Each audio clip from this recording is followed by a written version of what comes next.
యేసుక్రీస్తు చెప్తున్నాడు, నేనే మార్గము, సత్యము, జీవము అని మనందరిని గురించి చెప్తున్నాడు యేసుక్రీస్తు.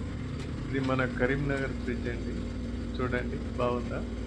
చాలా బాగుంటాయండి. చూడండి.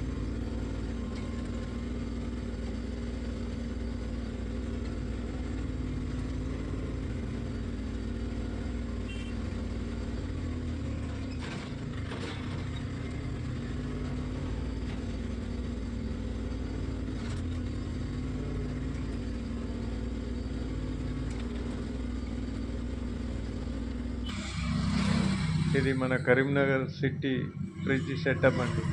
చాలా బాగుంటుంది కదండి. చూశారు కదండి. చాలా మంది నేను చాలాసారి దగ్గరికి వెళ్ళి చూశాను.